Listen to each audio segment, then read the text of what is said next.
What's up, everybody? Welcome to Sports Talk Tuesday. I appreciate everybody for coming through. Tonight, we're going to talk about the NFL. We're going to break it down a little bit about the NBA. The preseason has started for the NBA. A lot of people are geeked up, ready to see what's going to happen with the NBA this season. A lot of people think the Lakers, with all of these washed up players, is going to do good, as well as Brooklyn, when it really still come down to the big three for both teams. I mean, Carmelo still got a little gas in the tank, but it's not the regular Carmelo that you all know and love. It's not the same Dwight Howard. It's not the same Rondo. It's going to come down to LeBron and Anthony Davis and Westbrook. Same thing with Brooklyn. It's going to come down to Harden, Durant, and Kyrie if he play. We also going to talk about if that's a good decision, making people have to take the vaccine. Like Kyrie, is he going to retire? Is he going to take the vaccine? What is he going to do? My thoughts on that, as well as what Andrew Wiggins went through. And we also talk about, how they got Blake Griffin and LaMarcus Aldridge and all the other stars that no longer are who they used to be. They still can play a role. Yeah, they still can contribute, but it's not the same players. They all are on the decline big time. I'm going to go over the NFL week 4, talk about some of the big moments, go over some of the scores and things that happened.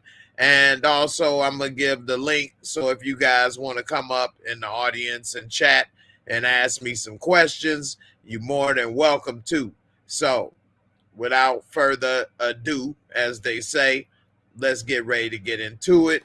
And, Brandon Banks, what's good, fam? I appreciate you for coming through. Thanks a lot. Kendall, how you doing, Kendall?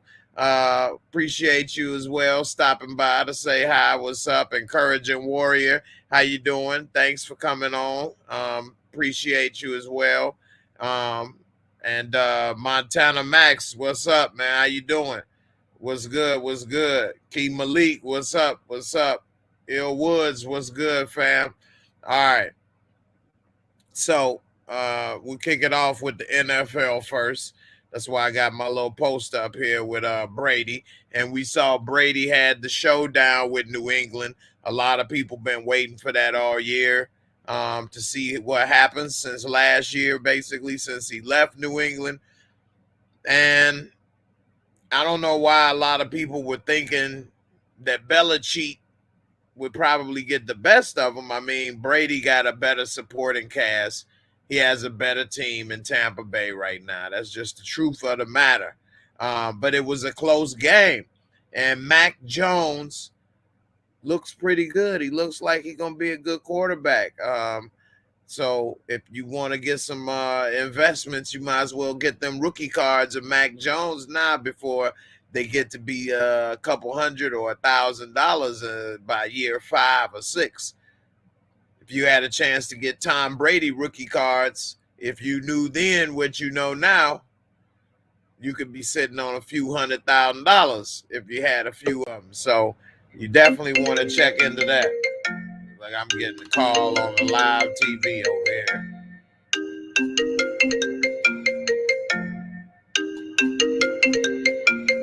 My damn phone ain't in.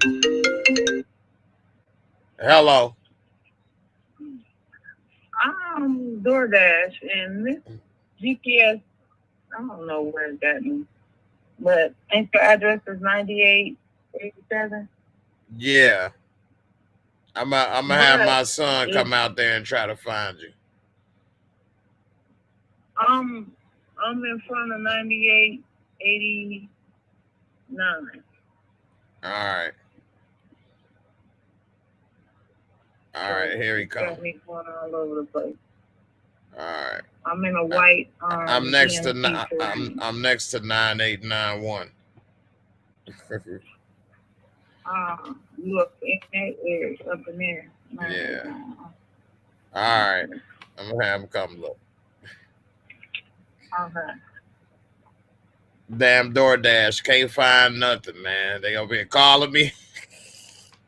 Calling me live on the damn show, interrupting the damn show, man. And you was very nice to her too. You was very polite, under control. You ain't yell, you ain't scream. You treated her like she was special. I try to make all the ladies feel special, man. What can I say, man? You don't mess with nobody with your food, man. That's right. That's you know right. what I'm saying? That's Hey, right. everybody, welcome Lamont to the show, my boy, coming through. Appreciate you. Even though you kind of hurt right now because the fish is out of water. I appreciate you still coming through. Let me yell at my son right quick to go get this stuff, man, from this person don't know how to drive, man.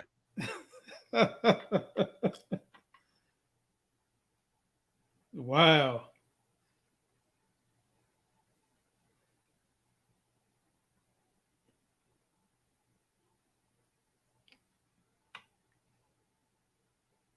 He can't hear now. He just as bad. I gotta scream and scream, and he don't hear me now.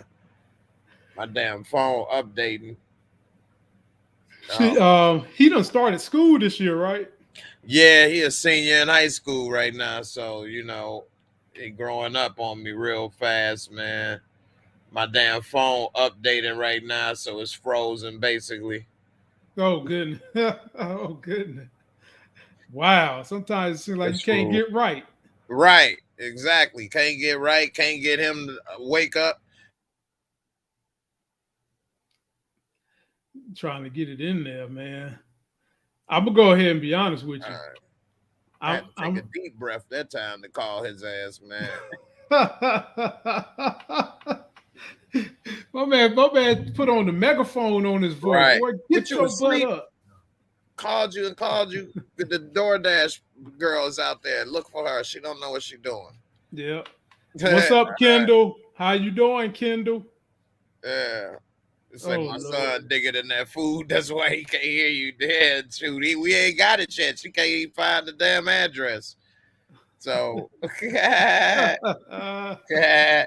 right, back to the regularly scheduled program. Oh boy.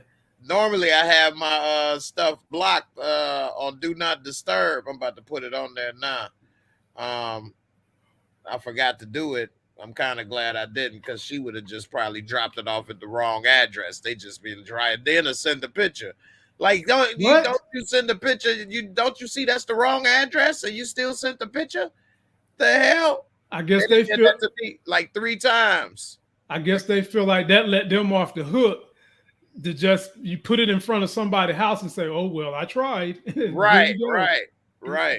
See, they done already got paid because it's all paid over the credit card instead of like the old school days when you had to put the money in the hand. Mm-hmm. So they don't give a damn. They done already got a tip before they did the job. Wow. So you know, I wish you could give the tip after the delivery instead of before. Yeah, you got to get that, man. Yeah. So back to the game, man. First off, man, tell me about the experience at the new Raider Stadium, man. The $1 billion playpen over there was looking nice. And bro, you know, what is this? This she gave this to you in her hand? Oh, okay. I'm about to say he came and gave me 2 things. I'm like, what is she got it in her hand? All right. Boy, DoorDash. Anyway. She came giving me a cookie. I'm like, man, what she had it in her pocket? Hell, I can't find it, holding it in her pocket and shit. It's all moist. The bag got humidity in it and shit. Damn, girl, where you had this? You had a hot pocket for real in this mother. What the hell? DoorDash. Oh my God. More like it came to your door from your ass in this mother. What the hell? It's straight humidity in the package. I don't know if it come on the camera. This boy moist.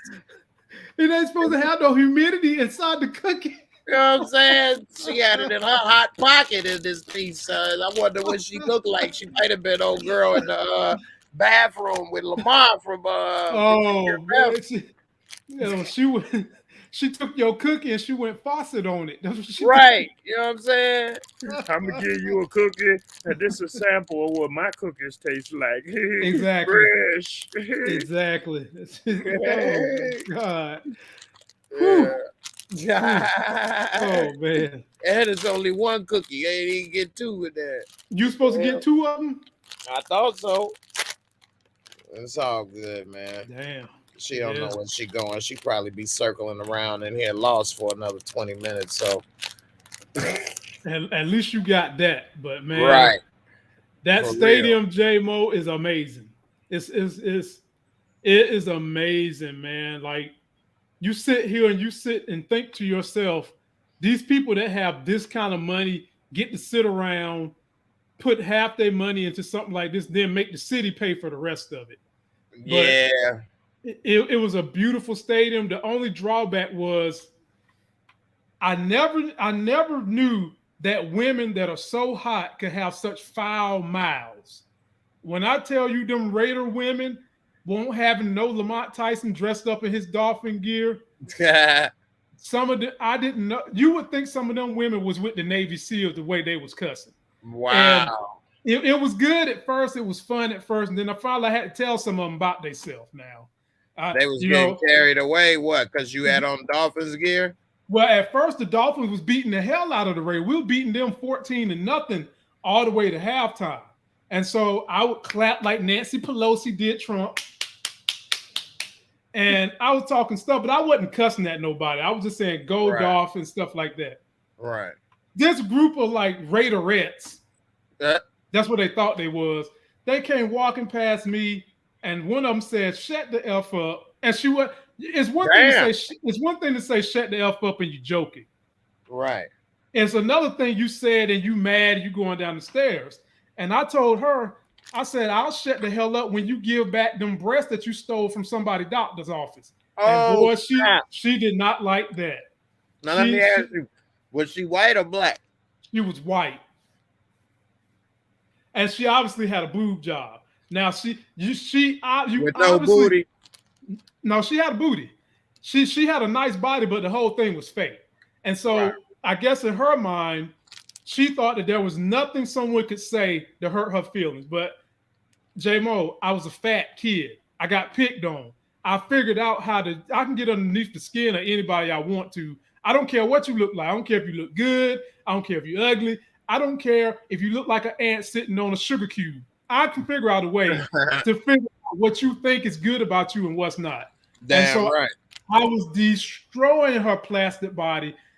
She was so mad, she slipped down the stairs, dropped her drink, and her friends was cussing me out, and I was giving it to them too. One of them had a lip job, and I told that chick she better shut up before I pull off her lip and start doing jump ropes. And Jay, by the end of the game, she tried to get an Angelina Jolie in this mug.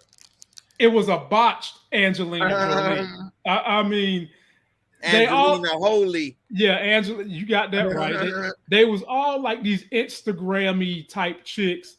So I'm sure they used to people complimenting them, but I took their ass to task. And by the end of the game, they wanted to be my friend. And let me tell you why. The game went into overtime. The game went into overtime, J-Mo. It went into overtime, and it was almost about to be a tie game, but at the very end, the Raiders kicked the field goal and won by 3 with 0 seconds left in overtime. And so after that, they ain't had no more jokes. They ain't want to be a part of no more picking on each other because I had something for all of them. I was sitting there. I was just sitting there eating my popcorn, my legs crossed. What else you want to say, bitches? And by the end of the game, they was like, "Well, we sorry. Good game." And I was like, I don't want to hear that shit now. Now that y'all don't won, you want a good game. And I don't get out of my face. Get away from me. Trying to hug and say, get the hell away. They wanted you to give some of that, you know what I'm saying, angry meat. Nope. I ain't got taken though. I ain't got no meat for them. Nope. They gave my experience when you come real like that, they appreciate because everybody else always kissing ass. So they like, damn, he a real one right here. I ain't think about that. But all I know was you weren't about to sit here and cuss me out, and I'm not even doing nothing to you. Well, what the hell I look like? I'm supposed to just sit here and just because y'all think y'all look good, I'm supposed to no. Hell no. It ain't about to be that kind of party.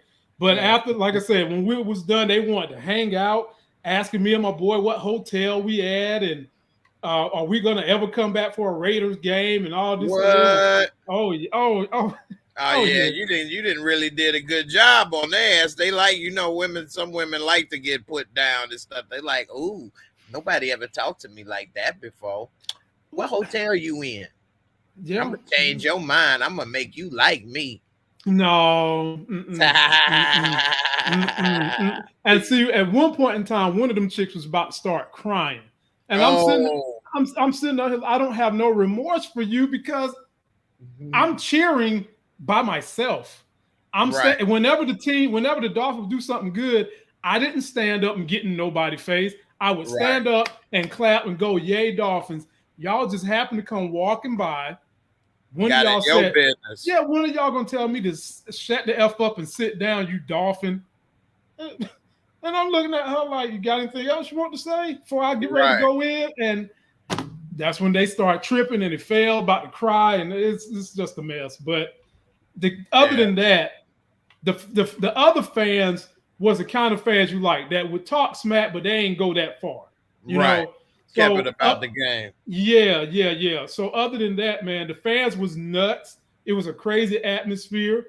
I live heavyweight, so my shoulders could handle all that was there. But at the end of the day, they won, man. But I would encourage everybody, if you like football, you do want to go to Raider Stadium in Las Vegas, because the way they got casinos right outside the stadium. Wow. It's nuts. That's cool. They've got, like, when you go there and you catch an Uber can drop you off in front of the stadium, but when you leave, you got to go down this bridge to a separate parking lot where they have Uber doing a U-turn, because they don't let you come back inside the stadium because they don't have parking at the stadium. The only parking at the stadium is for the teams. That's it. Wow. So where do fans park at when they come to the stadium? The fans have to park in people's parking lot that are charging around the stadium. So like it's a hotel. Wow. This ain't a hotel. This is this is a Roach motel that's right on the corner that got lucky. When the city said the plans for this stadium is going to be here, I'm sure that Roach motel eyes lit up, because they charge. Now they making money more money off of the parking probably. Oh my J-Mo, they got a section. The hotel had a section where in the front is $20, on the side is $25, and then if you park in the back, it was like $50 because they had cameras back there and stuff like that. Wow. Yeah. So that's more than the room right there, $50. No, I think they don't. I think they done gone up on the price of the rooms too, because they right by the stadium. Right. So, but they done made a come up, bruh, and that probably increased their property value too, I'm sure. Oh God, everything. Oh man, you know it.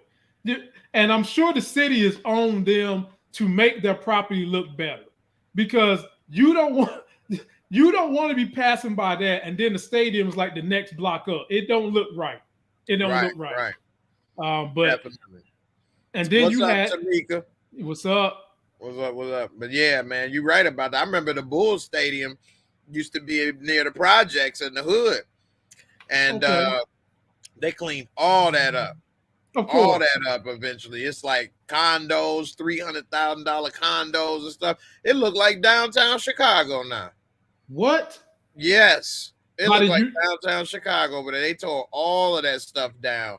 They built the new United Center. They tore all of those. That whole area has been gentrified.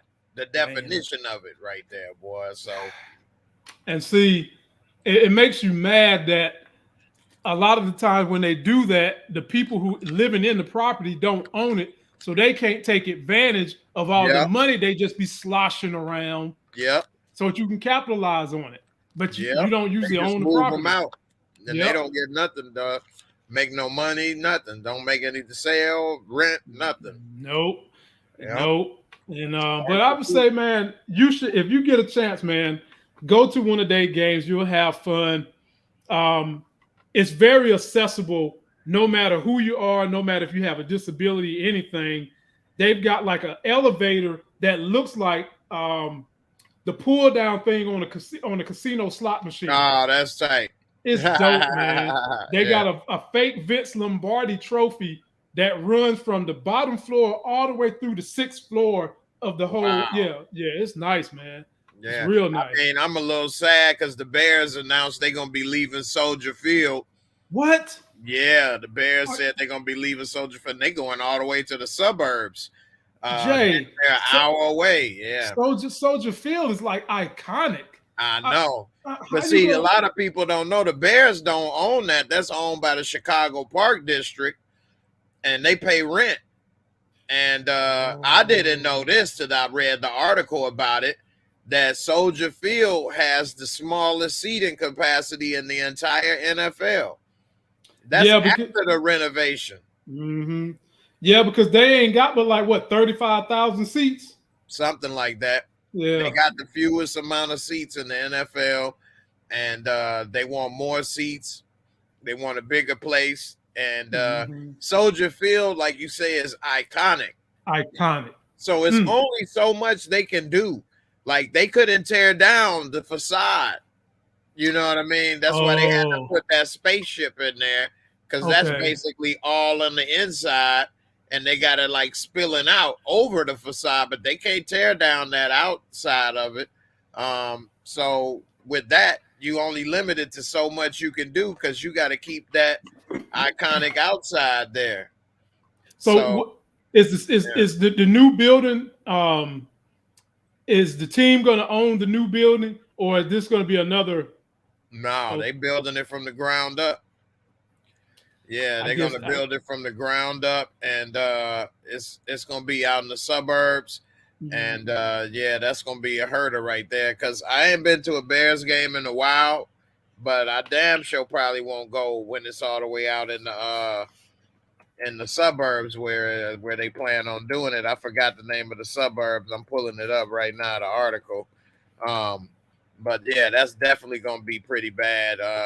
Arlington Heights is where they want to put it. And here goes some of the articles they was talking about with the Bears stadium. And that's going to be sad. How far is it from downtown, Jay? With traffic and everything, it probably would be like 45 minutes to an hour. What? From downtown Chicago is 45 minutes to an hour. Yeah, Arlington Heights. Yeah, that's out there by where the Bulls, practice facility, if I remember correctly. And see, this is the iconic structure of Soldier Field. They can't get rid of that. So they couldn't build a stadium that looks like the Raiders, because this is in the way. Okay. And it limits how you can build it, because this is a square, rectangle. Right. So, they got this inside of it, but it's not touching that. Well, that's what makes the stadium iconic, that thing right there. Because do you remember the early versions of Super Tecmo Bowl? Oh, yeah. They used to do a high five in front of that. Yeah. In front of that right there. So with the cutscenes when you score. Yeah, definitely. So and the Bears, the mayor and all these people are upset, saying that the Bears will have to pay money if they leave, but the Bears already signed the purchase agreement for a 326-acre race course site. They paid $197 million for that site, and they're gonna tear down the race course and build up the stadium. So you ain't gonna pay $200 million for a site and then not use it. Yeah, it ain't nothing the mayor gonna be able to do to stop that. No, it's a done deal. And like they say, it's gonna take a while, but it's going to happen. Like, no matter what. So they say that the Bears will probably be gone in about 6 years. Oh. Yeah, they'll probably be gone in about 6 years, and they've been having problems with the stadium for decades. The Bears, the city didn't want to upgrade Soldier Field at first, but they did. They eventually did. And but it's still small. And that's been a while now as well, like about at least 15 years. So, and they say right here that they was looking at sites in Gary, Indiana, Office Estates, Aurora, and the near west side, and they was going to get a dome by the McCormick Place, which this is already near the McCormick Place. but they ended up going with this place in Arlington Heights, this race course. The Bears don't need a dome because that's part of the mystique, playing in the cold and all of that. So if you had got a dome, that would make the Bears kind of soft, like the Detroit Lions used to play in the cold. And once they got the dome, they lost their edge. The Lions ain't did nothing since. Now, that could be a lot of other reasons that got something to do with it. Speaking of the Lions, we did beat their ass, but that ain't really nothing to brag about. Hey, but your rookie quarterback looked good, man. I said, man, he dropped back and he flicked his wrist and he threw a ball that was like 70 yards. I was like, somebody in trouble. Yeah, Justin Fields looked pretty good. And between him and Mac Jones, they probably will be the best two rookie quarterbacks this year, I think. They definitely have the chance to be. They got the opportunity. They both are starting. Mac Jones might end up being better just because he's gonna have better coaching. Hey, don't overlook your boy in San Francisco. He got in the game and he looked real good too. Not Trevor Lawrence, not Justin Fields. You're talking about old boy that's going up against what you call it? Let me pull it up. Garoppolo got Garoppolo, they put Garoppolo on the bench. They put him in the game, and he threw a ball.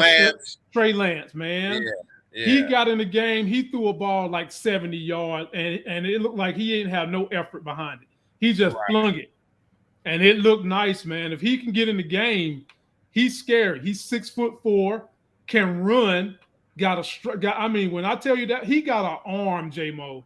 Like when he threw that ball 70 yards, it didn't even really look like he stepped into it. I can't make this stuff up. It didn't even look like he stepped into it. And I mean, that boy got a rifle on his arm. So if they give him a chance, man, I believe in him too. Yeah, he did do pretty good. I mean, he ain't had as many attempts yet, but he 10 for 19 and threw 162 yards. He got more average yards per pass right now than Jimmy G. So we'll see. He got 3 touchdowns and no NOs. So he did. He's doing good for his limited amount of time. Hell, he got more touchdowns. He only got 10 completions and 3 touchdowns out of the 10 completions. That's pretty damn good. I mean, Justin Fields don't even have 3 touchdowns yet. I'm telling you, don't sleep on Trey Lance, man. And he fits the Shanahan coach. He fits that coach's mantra better than Garoppolo does. So I think Garoppolo might be in trouble. and we don't want him in Miami. We don't want him. We need to get rid of Tua. I'm off Tua bandwagon, Jay. You heard it. Y'all heard it on Jay Mo's show first. I am off the Tua bandwagon. The boy stay injured.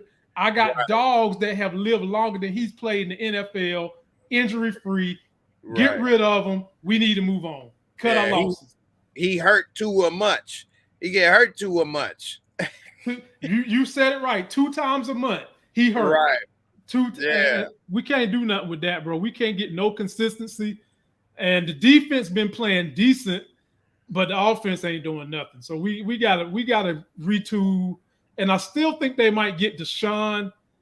But I was just about to ask you who you think would be a good quarterback for the Dolphins then. If you done with Tua, who would you rather have? Deshaun. Okay. He gonna have to stay away from massage parlors because he's getting some real trouble in Miami. So keep him away from the massage parlors. Get you one bunny and let her rub on you and call it a day. Right. Now, what you think about Jacoby, man? Jacoby ain't bad. He can't push the ball down the field. He ain't gonna throw the bomb. He ain't gonna throw the bombs. He's a game manager. He is exactly what he's supposed to be, a backup QB. But the problem is Tua is no better than him. Yeah, Tua got all that hype from college still that he's living up, and they may have made a mistake drafting him over what's old boy from that's on the Chargers now. They could have had him They could have had. I think we could. Yep, we could have had him. Justin Herbert, and he looks good. He does look good. He looks, man. Damn, this dude already on the injured reserve, man. Who? He's Tua. Yeah, man. He might be done for the year, man. He might be done.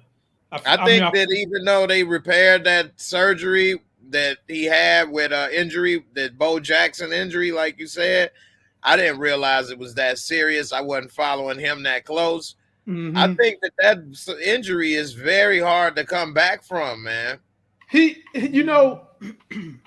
came back from that, but the thing with him in Alabama, he always had these nagging injuries in Alabama, like a wrist one time, an ankle, and then eventually, the dude pancaked him and broke his hip. But he seemed like he had got through that. But the problem with him is he throw too many ducks out there. He ain't got no arm strength. And when you hurt your hip, a lot of your power come from the core and the hip area when you're trying to chuck that ball. And he ain't got none of that pop on the ball down there no more. So, man, from a business, I like Tua as a person. I do. I think he's a nice guy. But from a business perspective, Miami need to cut them losses. Yeah. Here's his stats right here. I mean, his first season, he played 10 games, and now he only being able to play 2.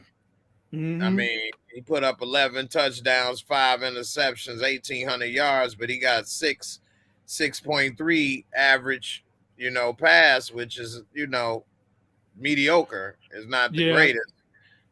So, he took 20 sacks last year in just 10 games. You can't do that. No, you can't do that. You can't do that. And he's not a big quarterback. He's barely taller than me, and he don't weigh no more than like maybe 200 pounds. You can't take them kind of licks. Right. They got him listed at 6'1", 217. I can tell you, inflate some of that stuff. J-Mo, I can tell you, I've seen him. He is not no 217, and he definitely ain't no 6'1". I can tell. I can tell you firsthand. He's not 6'1", and he's not 217 pounds. No way. Right. Yeah, they definitely made a mistake not getting Herbert over in that piece, man. So yeah. Now let me ask you about week 4, man. What was some of the games that jumped off the screen to you that was shocking? Because in week 4, it was a pretty good week. I can't say too much about the Bears beating the Lions. That was expected. What do you think about the Bills dropping 40 piece on the Texans, though? The Texans struggling, but 40-0. What's up with that? The Bills. That's expected. That's expected, if you want my opinion, because the Bills QB is a gunslinger. So I can see that didn't shock me. What I was intrigued by was the Cowboys in Carolina, because everybody in Carolina is all on Sam Darnold penis. Like he's going to be the great saver-ho. And I keep telling y'all, he's not good. He's not. He's had a couple of good flashes, but I said when the newness of being on a new team wears off of him, he's going to be just like he was with the Jets. And the Cowboys exposed him. But the game was a decent game. I mean, I enjoyed that game. It was a good game. What you think about Dak this year, man? He playing his lights out this year, man. They could easily be 4-0 right now. They almost beat, Brady in the first game. Dak looked good last year before he went out, but the problem was he couldn't win. I mean, Dak was putting up great numbers last year, but he just wasn't winning. I think that I'm with you. Dak looks like he's a top 5 QB right now in this league. Secretly, I'm rooting for Dak, but I'm not rooting for the Cowboys. Right. I'm with you on that. I like Dak, and I like Ezekiel Elliott. Yeah. You know what I'm saying? But and I like Amari Cooper and CeeDee Lamb. They got a lot of likable players, especially after watching Hard Knocks. You get to know a few more. Yeah. But I'm not a Cowboys fan. I'm not a Cowboys hater either, though. But, I'm a hater. I'm a hater, but I'm with you though. Yeah. Whenever you watch Hard Knocks, it makes you feel invested in the team that they show. Because I was like that with the Raiders last year. Right. They cut Antonio Brown on Hard Knocks. They end up cutting him on Hard Knocks, basically. But he was tripping, he was tripping, man. He needed to get cut. Yeah. He needed to get cut. He was tripping. Yeah. But I mean, hey, the Cowboys got, like you said, they got a lot of likable dudes now, and it's hard to root for the guys on the team. And if you're rooting for them to do well, the team is going to probably do well. The problem that the Cowboys have, their coach is a potato cake. Yeah. He's terrible. I mean, at the end of the day, I believe they just need to let Dak do everything. Be the coach, be the quarterback, and hopefully they win in spite of the coach, because Mike McCarthy, he's a no-nothing, man. Just no. Yeah, his play style and everything is not very creative. And I hope it doesn't come back to bite him in the end. It will. Yeah. It will. Watch. It will. It will. But I mean, but if they could keep playing the way they play in J-Mo, they lead the league in takeaways or something like that. And if the defense can keep doing that and Dak keep putting up these numbers, man, they're going to be something to be reckoned with. I mean, technically, they should have hung in there and beat Tampa Bay opening night. Right. He didn't use the play clock properly. Mm-hmm. And left too much time on the clock for Brady to come back. So that was a bad coaching right there. So if he doesn't do them type of moves, then they could easily have a great season this year. But that's the type of situation, like you say, man, his coaching is lacking. They should have ran the ball, wasted some of that clock. They left over a minute and some change. Brady gonna make it, with that much time. That was too much time left. So way too much. Yeah. So we'll see what they do. Hopefully he learned from that. And we'll see what's up with that. I see the Colts beat the Dolphins, man. The Dolphins is lost 3 in a row now. What's up, man? You got any hope for them turning it around this year, or it's over? It's over. It's over. I'm people I got bets with. I'm already saying, what's the buyout clause? Let me up out of them bets. That's funny, man. Let me up out of them. I'm gonna tell you who looked good though, Jay. I'm gonna tell you who's leading the vote for MVP. That damn Kyler Murray.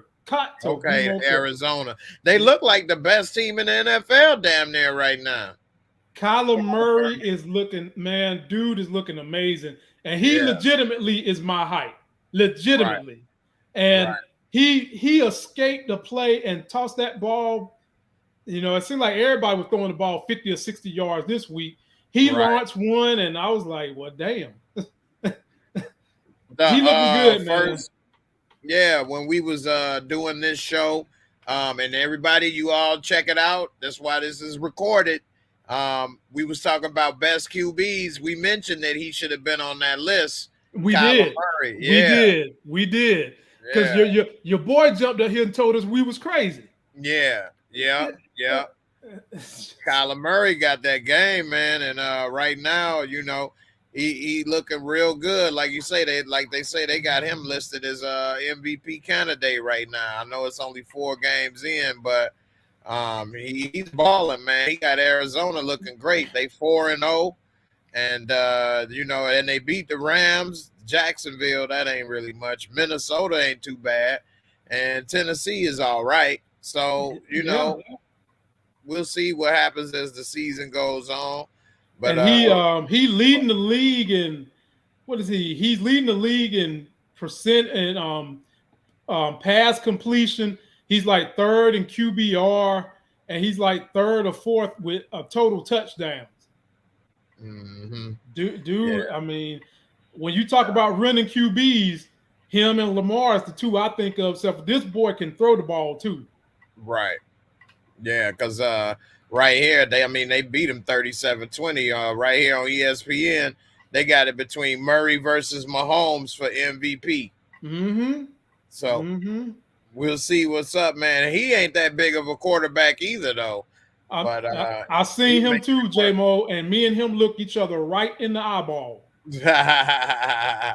So he ain't that tall, man, but he making it work, man. And it's looking pretty good for the Cardinals so far in the first quarter of the season. Yep. First 4 games. So, but you know what we worry about with him?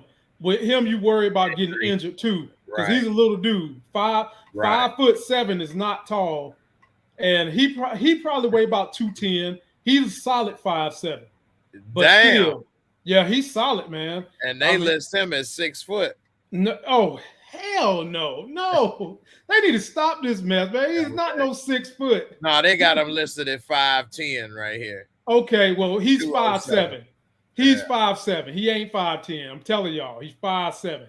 He might be the shortest quarterback I ever seen play this good or play at all. 5'10".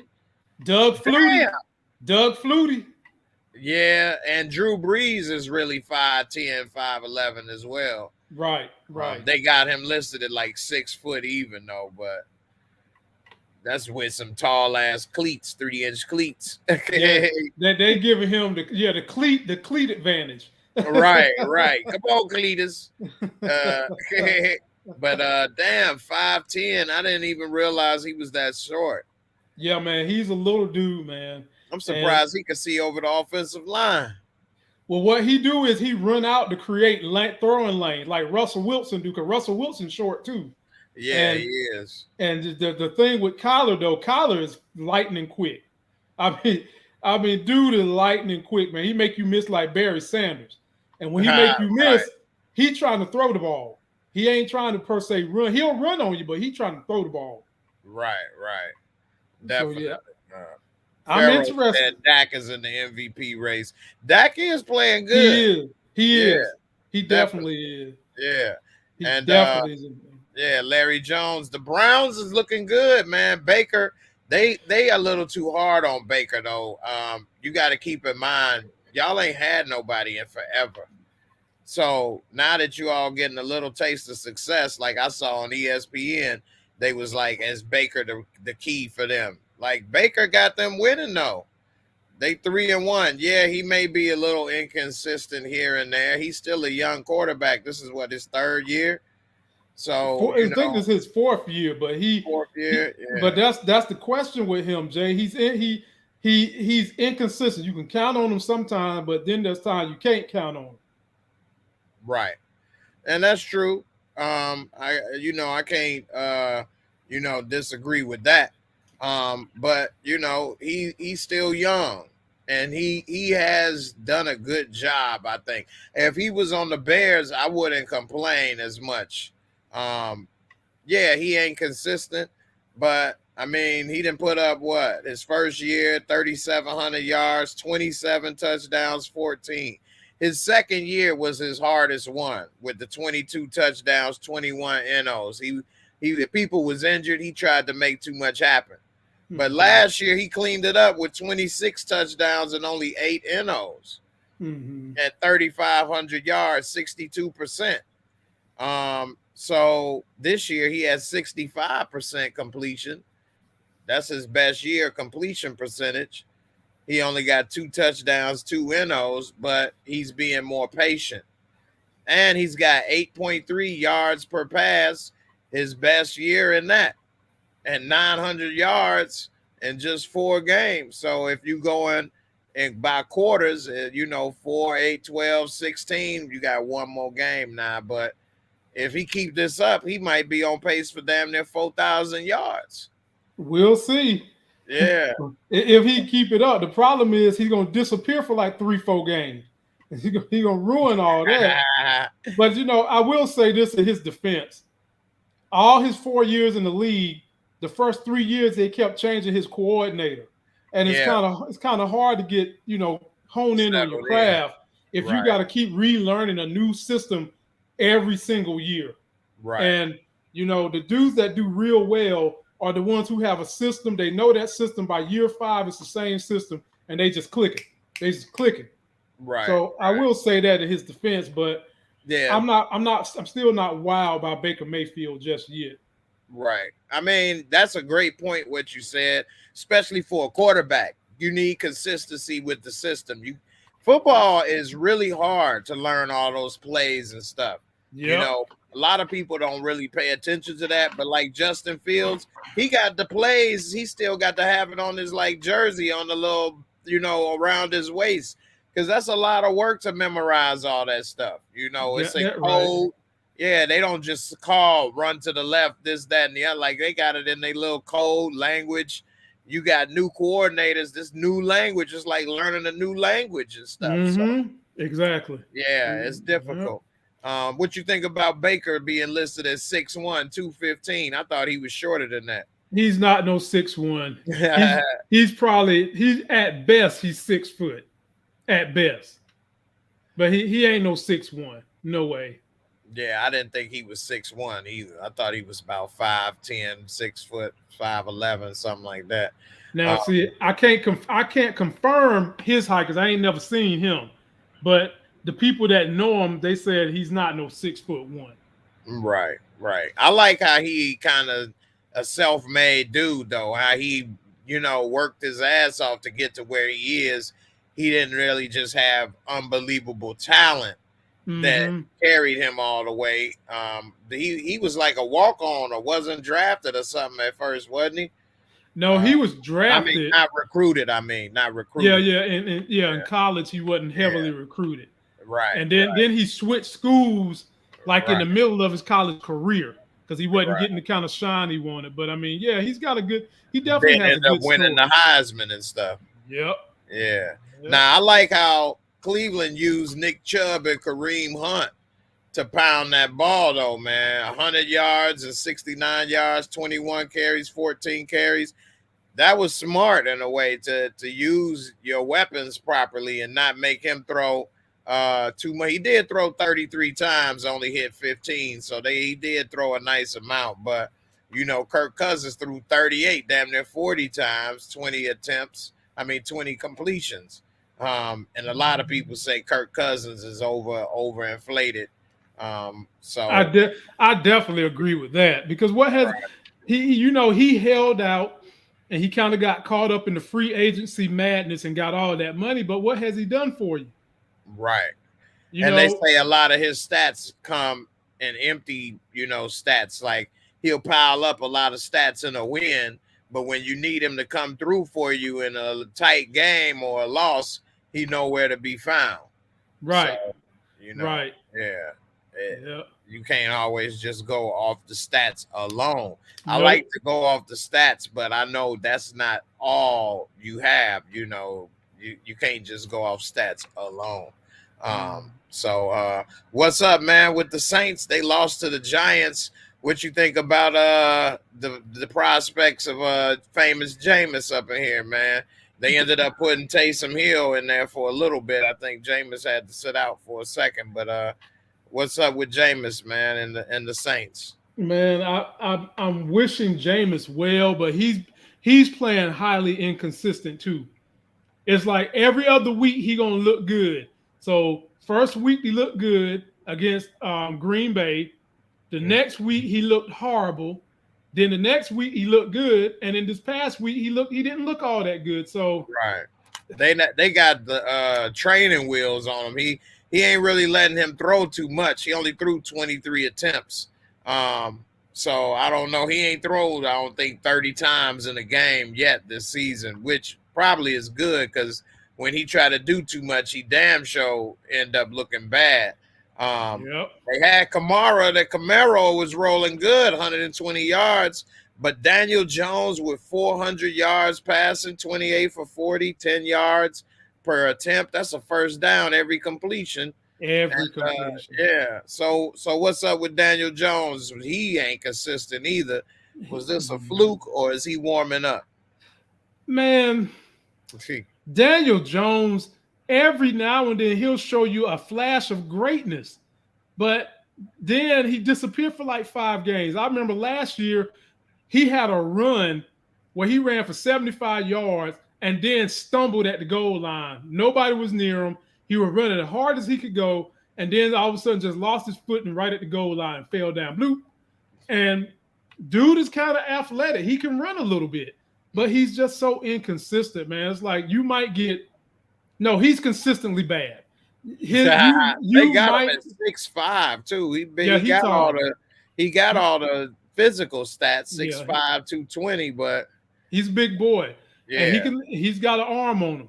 But the problem is he'll have 3 good games a year and the rest of them be trash. Yeah. I think what happened is he had a decent rookie year, because when you come out and they don't have any film on you, then you can do good. Just like we was talking about, I forgot who we was talking about earlier, but he starting right now and they don't have a lot of film on him yet. But once they got film on you in the NFL, quick with making adjustments, then they'll figure you out. Like his rookie year, 3,000 yards, 24 touchdowns, 12 NOs. Everybody thought, okay, maybe this boy from Duke, that was a good deal. Mm-hmm. But then the next year, and he played one more game. He played 13 his first year. He played 14 the next year. He had less yards, 2,900. He only had the 11 touchdowns and then threw 10 NOs. Mm-hmm. So, you know, maybe he may have made an adjustment this year. They not winning. And I don't really follow Daniel Jones like that. But his first 2 years, he had 6 yards of average. Now he had 8. And then he had 4 touchdowns and 1 NO for the season. But 4 of them touchdowns, I think, 2 or 3 came in that one game. So that's why you can't always go off of stats alone. Mm-hmm. He had one good game, like you say, that blew up his stats some. And then he got the 3 games that ain't worth a damn as much. But we'll see, man. I know it's a lot of Giants fans out there.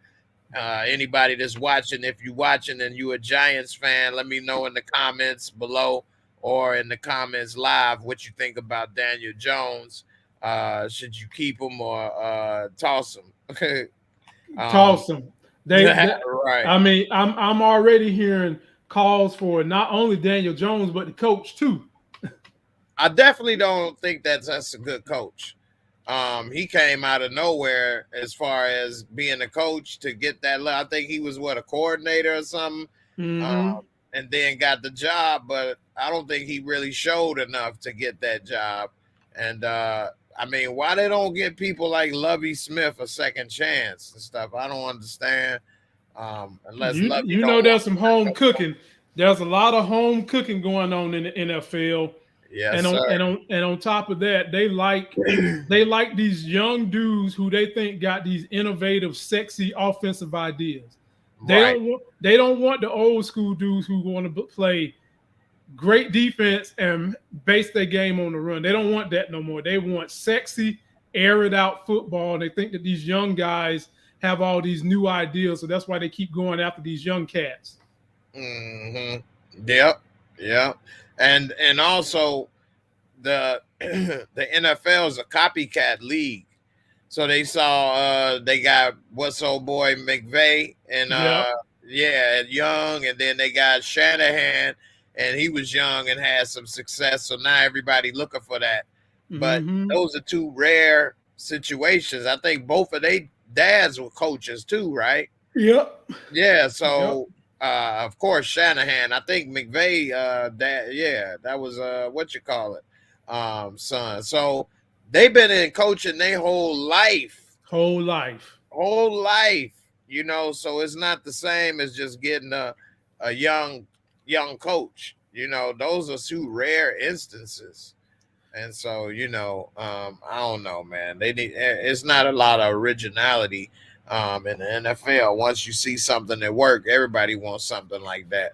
I'm gonna tell you this though, when it comes to coaches, man, I do like Baltimore's coach because he's keeping the tradition of what you expect from Baltimore. Harbaugh. We're gonna play smash mouth defense, and one thing we're gonna do, I don't care if you put 8, 9, 10, 11 men in the box, we still running that ball. And I grew up in an era where we ran the ball a lot. You know, I played linebacker and fullback and running back. So I'm old school like that. I enjoy seeing a heavy run team that try to play good defense. I enjoy it, but I'm old school. I know that we've moved to the point where the league wants the ball to be in the air a whole lot. Right. But I don't mind that's coaches. The sexy looking play. Right. For TV. but it ain't the way the game's supposed to go. Because I love when I'm old school too, like you. So running back was the number one position when we came up. That's who got all the money, and that's who you ran their offense through. You know, not only that, but back in my day, the position I settled into was fullback. Yeah. How many fullbacks you see in the NFL nowadays? Exactly. And you know, I know you remember Mike Allstott. Yeah. Like he was a vital piece to the team. And and the Moose for the Cowboys, Daryl Johnston. You know, sledgehammers, man. Them dudes with sledgehammers. I mean, when you needed some short yardage, you brought in these heavy dudes who had some speed on them, and they would just bulldoze to get them first down and get them get those touchdowns. They gone. They gone now. Definitely. And even going back to the Miami 72, Larry Zonka. Zonka, my man. Yeah. Yeah, Larry Zonka, boy. I remember when I first got Madden, I think it was Madden 92, Madden 93, and they put on the Hall of Fame teams. I used to destroy with Miami 72 with Larry Zonka, boy. Larry Zonka was my beast. People be like, man, who is that? I'm like, yeah. I was running fullback plays on their ass. They didn't know what the hell that was. I'm like, yeah, boy, you don't know nothing about the Zonka, baby. No, man. He was tough as nail, man. He was in a game. He was in a game where they knocked out both of his two front teeth. He didn't even know the teeth was gone. He didn't know. He didn't even. He thought that what was in his mouth was just sweat and saliva until we got to the sideline. Coach was like, where your teeth at? He was like, where my teeth? Damn. So, yeah, man, they was tough back then, man. They was knocked out his chiclets. He didn't even know. He ain't know. That's different, man. So yeah, man. That's just too much, man, with the throwing. And even the tight ends, they don't even block like they used to. They're now basically a wide receivers, right? Just slightly slower wide receivers is what they are. And so, you know, the quarterback gets all the money, but takes all the credit and the blame now. But it's, you know, they need to be more versatile. And even though they still do that, all that air raid, we see that teams that still run it are still successful. They act like, you know, the running back ain't as valuable, but running back is still damn near the best position you can draft and have the most success immediately. You know, yeah, because the playbook for a running back is not that thick. You just need to know the plays. Right. Running back, you just need to know. You just need to know what gap you're going to. Are you sweeping it out? Are you going to block and release? It's not that deep for the running back to actually adapt to the game the way you have to adapt. If you're a middle linebacker, you the quarterback. You know, running back can adapt a lot quicker because of the way the plays is set up for him. So I'm old school, man. I always think that you get a coach that can run the ball. He's going to stick with running. He's got plays for running. Going to play tough defense. That's how you slow down these teams that love to air out everything. And that's how you frustrate them. That's how you frustrate them. Yeah. That's why why we both don't agree with McCarthy calling,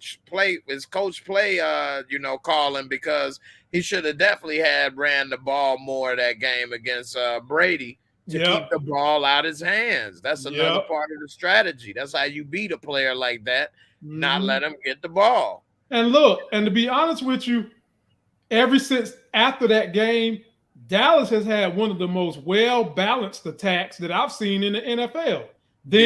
Cleveland, they pretty well-balanced attacks by both of them. Except for Cleveland is a little more heavy run, but in terms of a balanced pass, balanced defense, balanced run, Dallas has got a pretty balanced attack, man, and the Cardinals do too.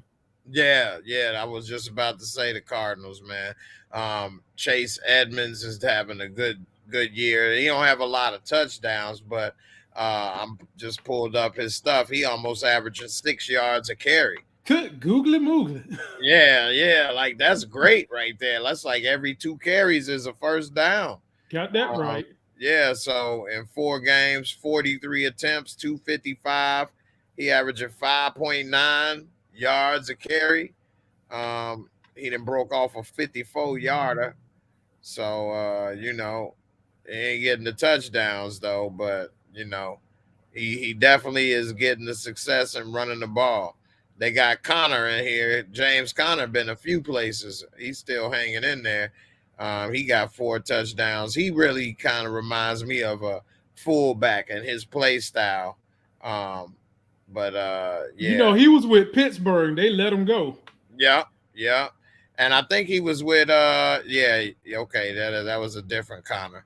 That was with what you call it on Hard Knocks. He was with the Raiders? No, what's Buddy Ryan, son Rex Ryan. I think they was on Hard Knocks one year or something, and they had him on there or something. So Rex Ryan, he was coaching what, the Jets? I think it was the Jets, I believe. Yeah, it was the Jets. Yeah, he coached another team though after the Jets. His brother. Bills. It might have been the Bills. Yeah, his brother was the D coordinator for the Cowboys for a while. Yeah, and I don't know what happened to him. Is he still in the league? Nope. See, they didn't want to give him a fair shot at a head coaching job or anything because they said how he dressed and carried himself. Okay. And looked kind of sloppy and a little aloof in a way. But, I mean, how was that any different from the way Bill Belichick looked? I guess the difference is Bill Belichick got 6 rings and things, but still. Right. Yeah, that helps to have that jewelry. But Belichick really probably dresses more normal. He just wears that hoodie on game days all the time, cut off hoodie. Okay.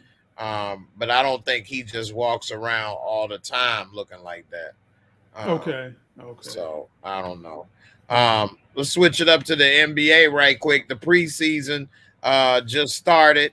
What's your thoughts on the Lakers and Brooklyn, the 2 favorites to meet in the finals, and what's your other thoughts on the NBA right quick? Brooklyn got a problem on their hands internally with Kyrie not wanting to get this shot, and he ain't gonna be getting paid, and he claimed that he's gonna be a man of his word and he ain't gonna play. But even if you don't have Kyrie, if you got a healthy James Harden with Kevin Durant, that's still plenty to make it to the NBA finals. Plenty to make it to the finals. Right. The Philly, I don't see them being as good as they was last year. I keep hearing they're trying to get Dame Dollar. And I would not give Dame Dollar for Ben Simmons. That's crazy.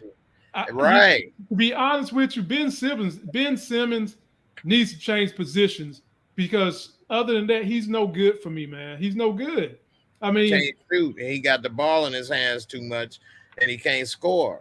He can score, but the only thing he can score is a layup. Right. If you foul him, he's gonna miss it. He's like 61% from the free throw line. He can't shoot threes.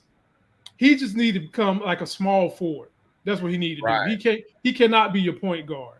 And I don't want to completely say that he sucks, but as a point guard with those deficiencies, that's no good as a point guard. Right. This dude got 0% from 3 1 year. Last year or something, or 2 years ago, he had 0% from 3-point field goal land.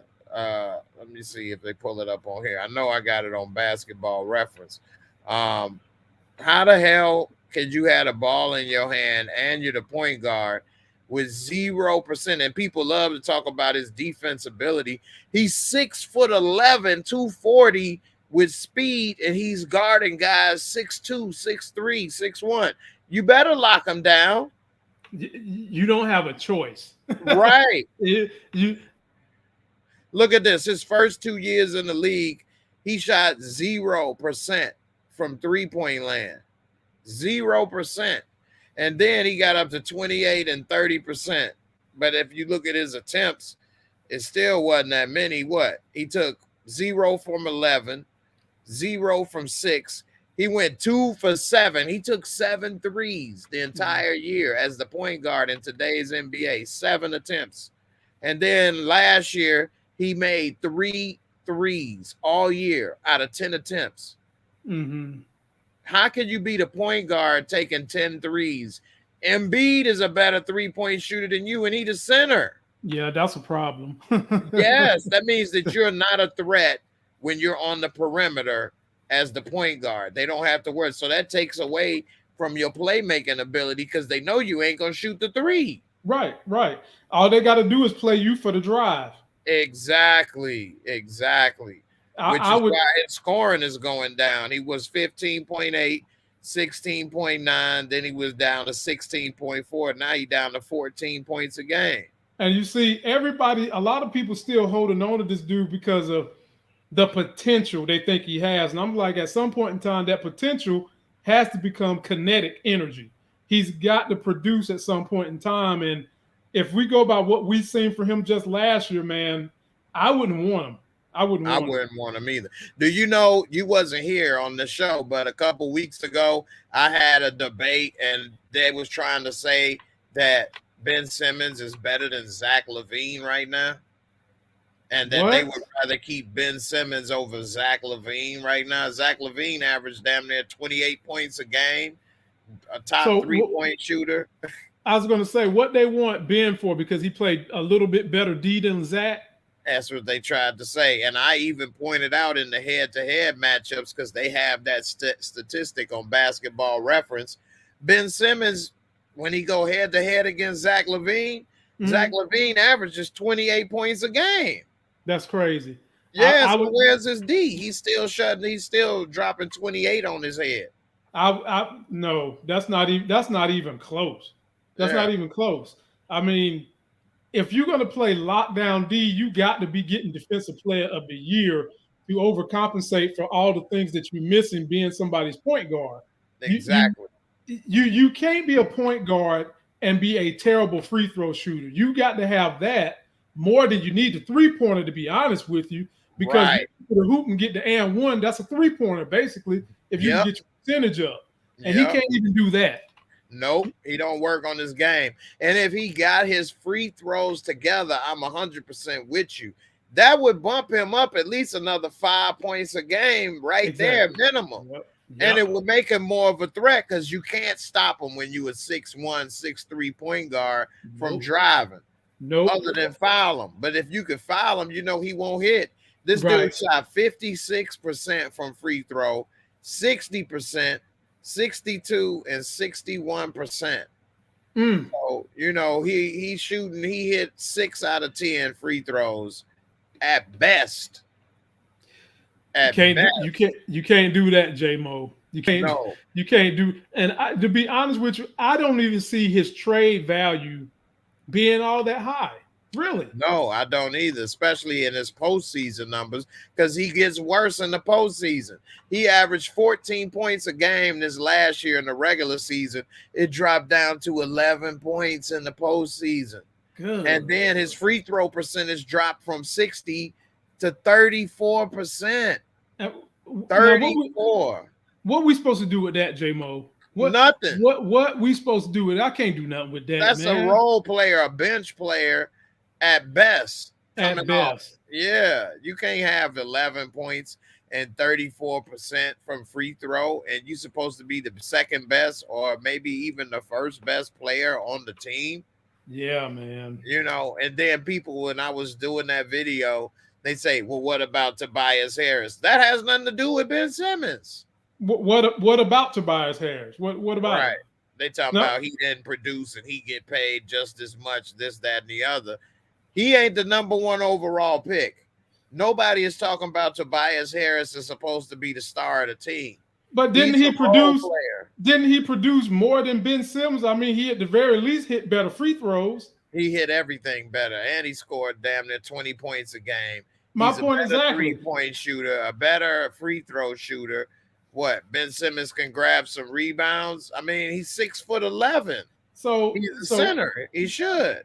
I don't even understand how they're going to try to bring that up as a comparison when he's actually doing better than Ben Simmons. Right. Exactly. He's doing better and making less money. Yeah, true. And then look at his postseason.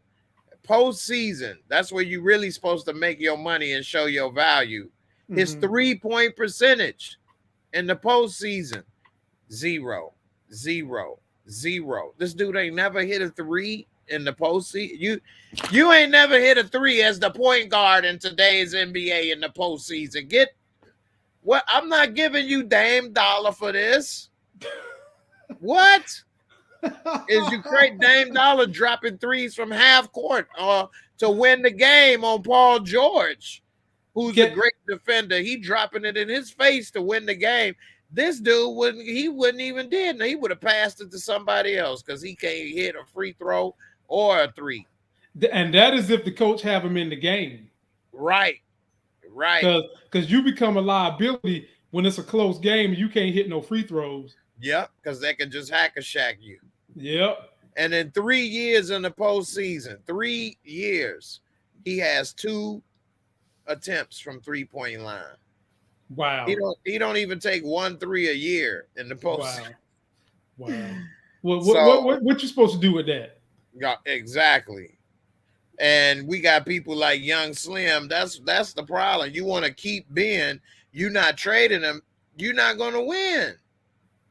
And he's sorry and soft because he don't want to play with Embiid and all them players as if they're the problem. Well, you know what? Problem. Look, I agree with Ben on his stance, but because they talk pure tea garbage to him, I wouldn't want to come back and play with him either. But it was his fault, though. No, I agree with that. I know I 100% agree it's his fault. But if you talking cash jump to me and you feel like that about my game, I don't want to play with you either. The problem that Ben is going to run into, who is going to see all this great value in him that they're going to make the 76ers off? Because he's still under contract, J-Mo. In order to, the 76ers is going to have to let him out the contract, and they're going to stand to save. I think he was going to get paid 32 some odd million this year. Pulling it up right now is what I was doing. So they're going to save all that money. Yeah, but do you think that's a good strategy that'll work by not paying him? Do you think he's going to decide to come since he's not getting paid, or he going to be like, I don't care, I'm still not going to play? He's already made good 60, 70 million. He's probably not going to come. Right. He's probably not going to come. And because if he it could hurt him if he show up. It could help him. If he show up and play well and he still want to get off the team, the smartest thing to do would be show up, play well for like 10, 15 games, and then just say, I'm not playing no more. Right. So that value. Yeah. Exactly. But he is so mad with the coach. He's so mad with Embiid. And you know who his agents is? His agents is Clutch. Yeah, Paul and them. Yep. So right here it's saying he's made 57 million, basically 60. Last year was his first year of the new contract, and he made $30 million last year. Before that, it was 5, 6, 6, 8. Then a 30. That's a hell of a jump. You made good God almighty. And then you jumped to 30. Whew. That's nice. Bro, but the 5 million is nice, and then jump from 5 million to you times that by 6. That's nice, man. That's nice. Yeah. He signed a 5-year, $169.65 million extension in 2019. And so, he still basically has $130 million left on the table. Exactly. So, yeah. And he all the way signed to 24-25. So he got some time, man. I don't know. The only way he getting out of this, J-Mo, is if somebody like Dame Dollar wants to come to Philly and play with Embiid, which would be scary. I say scary, but Embiid always has some kind of stomach bug or some shit going on with him in the playoff. I mean, his tummy be hurting. Damn, his ankle be messed up. Something always happened to him. But if you could get him to be healthy with Dame Dollar, that could be a scary combination. Yeah, because Dame make Nurkic and all of them look good when he play with them. He sure do. Yeah, we saw what he used to do with Aldridge when Aldridge was in his prime. Dame wasn't in his prime yet then. Nope. And so now he in his prime and Embiid in his prime. That would be scary. I mean, Embiid dropped 28.5 points and 10 boards a game last year. So then you put another 28, 25 point per game player with Dame Dollar, who now is a threat on the perimeter, which then they can't, crowd the paint because they know all you're going to do is drive. So that would free it up for Embiid. That would free it up for Toby and Seth Curry and all. It would make them a very good team if he came. Yep. The thing is, why would you want Ben Simmons in Portland, though? That's the problem. I wouldn't want him. And we had Dame Dollar. Now we got a dude. It's a major downgrade. He can't shoot.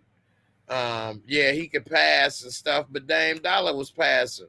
You're gonna have to take Ben Simmons and change his position. You're gonna have to make him a small forward or maybe even a power forward at 6'11".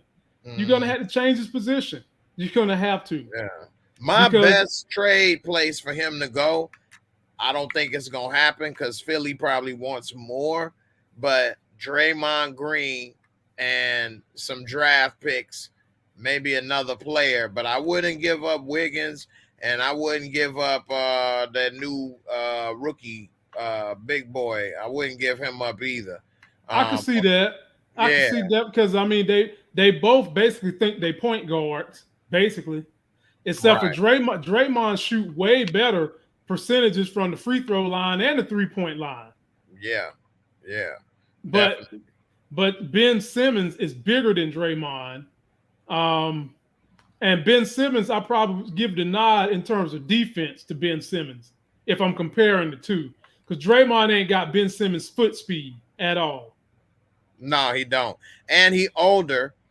And he could be a better fit though with Embiid than Ben is, because he will move into the power forward position, which then they can actually put a real point guard there, and he can still play off ball point, but he's older. But that would actually put them in a better win now position for a year or two. But then they would be, Draymond is declining already. So I'm going to put the link up if y'all want to come up and talk. I see some people over here trying to defend Ben Simmons. I didn't say he trash, but he's overvalued.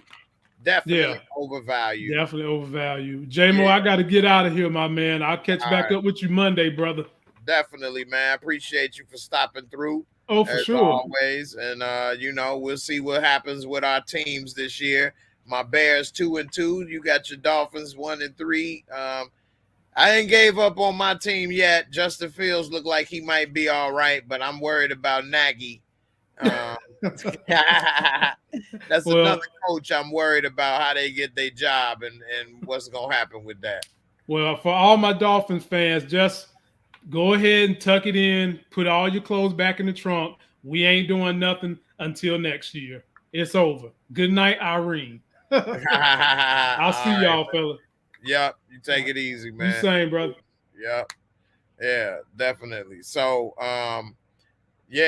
Zach LaVine, man, I tried to tell y'all it's better, man. Zach LaVine ain't no punk. Zach LaVine was dropping some gems tonight. I think he dropped over 20-something points. And no, Draymond has not played anywhere other than the Warriors. And him and Ben Simmons are similar players. But Ben Simmons is better than Draymond Green. He's younger and he has more upside. Don't get me wrong. But Draymond knows how to win. He knows how to play his role, and he has the heart and that dog in him, that fight in him, whereas he wants to win. He would be a perfect fit next to Embiid, and they can make Seth Curry or somebody else the starting point guard, and I have to look at their roster. But you know, if they got somebody else in that trade with Draymond, you know, that would definitely be better. Especially if it was a point guard. They can make that trade work. But it would be a win now trade. Because Draymond, I think, only has really this year and maybe next year left as being a force to be reckoned with. So I don't think Draymond is going to be somebody that, you know, he got 5 years of prime left, of course. Now, here's my Bulls right here. You know, I got to show a couple of, you know, things from the Bulls. And I actually played 2K22 with the Bulls this year with my career. And they got a couple of these players balling that really don't be balling in my career. But anyway, it was preseason, so you can't take it too deep. These dudes had a plus 38, plus 45, plus 30, plus 39, plus 45. Damn, won by 36 points. DeRozan, 13 points. Vuvu, 10 points. And then he had 9 boards and just 20 minutes. Nobody really played a lot. Javonte Green. Skyline's always been a part of our lives. This playing? Doesn't matter how old we get, somebody will call up and say, all right. Javonte Green, he dropped 13 points. Zach LaVine, in 24 minutes, he went 9 for 14, hit 4 out of 6 threes. That's already more than Ben Simmons than hitting his whole career, damn near. 3 for 3 for a free throw, dropped 25 points, 3 steals, good defense, 3 assists, 3 rebounds. I mean, Zach LaVine is dope, man. 25 points. So, you know, the Bulls ain't look too bad. Alex Caruso even did pretty good off the bench, hit 2 for 3 from 3-point land. And I know a few people that like Caruso when he was with the Lakers, my dad included, like Caruso. So I'm glad he back with he's with the Bulls, not back. And you know, Matt Thomas, I ain't know too much about him, but at 6'4", 190, he got all right size. But he put up 11 points. So we'll see what's up. Lonzo Ball, he had 8 points, 5 assists, 5 rebounds, and you know, only 1 turnover, 3 for 8. He went 2 for 5 from 3-point land, which is a big difference considering Lonzo never used to take a lot of threes, and now he's doing pretty good. So we'll see what's up. Yeah, Bap, you ain't lying. Draymond do have some kicks and bites, though. Yeah. Draymond, man, he does play dirty. I ain't gonna say that. But like they say, if you ain't cheating, you ain't trying to win. So he the type of player like Rodman. You hate him when he against your team, but when he on your team, you love him. So, you know, it is what it is. He said Zach missed a wide open layup. Oh, my goodness. Who said he was perfect? Nobody said he was perfect and flawless. I mean, what are you talking about? That's being nitpicky. He had a good game. Just like you said. He was looking good today. Don't change it up. I mean, he only missed 5 shots. 9 for 14. You know, dropped 25 points. So it's the Cavs. So, you know, I take it with a grain of salt. I can't say, you know, it was against a great team. Just like when we beat Detroit. That ain't really saying much. We were supposed to. So we'll see how that goes. As far as the NBA and what's going to happen with the Lakers and Brooklyn, I think Kyrie not being there will actually kind of help Brooklyn. I don't think they really need Kyrie as much to be successful. They saying he affecting the team. I think he's affecting the team more with the distraction and how they gonna keep getting asked whether or not he gonna play or what's their thoughts on this or that or whatever the case. But James Harden is better at the point guard than Kyrie ever was. To be truthful, James Harden is better than Kyrie. So if you allow Harden to play the point, that'll free up the rest of the team, and he'll be able to do more. Let me go to teams right here. Let me see who else they got on their roster right quick. Because if you take Kyrie out, I'll tell you how you can move their roster around. Of course, you still want a player like Kyrie on your team to play because he is talented. I'm not saying he's trash. He don't want to take the vaccine, fine. But at the same time, don't be a distraction for your team. So they got Aldridge. I don't even know about Bembry. He is shooting guard. He 27 years old. And Bruce Brown, he ain't too bad. Small forward, Devontae Cook, Javon Carter, Nick Claxton, them boy Duke, KD. KD getting paid $42 million. Wowzers. They got Raekwon. Raekwon from the Woo came to who? Yo. It's a mobility. They got Blake Griffin. This dude went from being a max contract player to now at age 32, washed up, making $1.6 million. Kevin Durant, 33, and still got it, coming off a major injury. This dude is washed up now at 32. That's crazy. James Harden is 32 and still got it. He making $44 million. Joe Harris. So they can move Joe Harris to the 2. You can have James Harden at the 1, put Joe Harris at the 2. You can move Kevin Durant to the 3. And you can have, but they probably make him play the 4 because they got him at power forward. But I would probably make Kevin play the 3, make Blake play the 4, and you can put Aldridge at center. Or if you want, you can have Millsap play the 4 and have Blake play center. So I think that they could still make it work. Now, if Kyrie was there, they'd have Kyrie at the point, Harden at the 2. You could put Joe Harris at the 3, KD at the 4, and then you could play Blake or, Aldridge at the 5.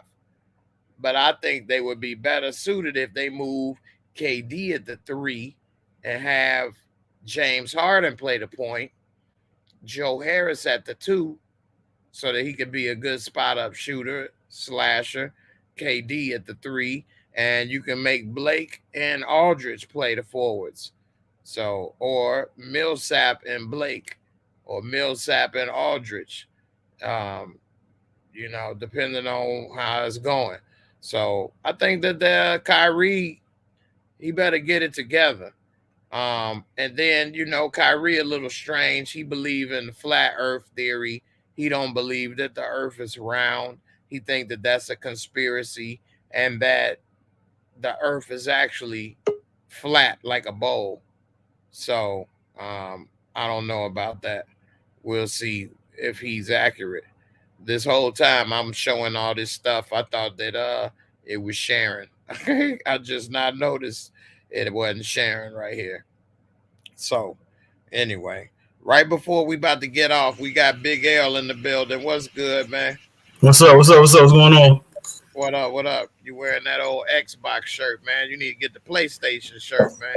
Oh no, man! I actually had a PlayStation crew neck back in 2018, but I lost it. All right, I got my boy Brillo coming through. You say, what up, my guy? Bang that like button. That's what's up, man. Lakers in 6, Piston going to play in the tournament. And yeah, James is better than Kyrie. Damn right. James Harden is better than Kyrie. And you don't think so? James Harden is an MVP of the NBA. He won the MVP. Kyrie ain't never won the MVP. Put this in your mind. Put this in your mind. Kyrie ain't never led a team like Harden has. Go ahead.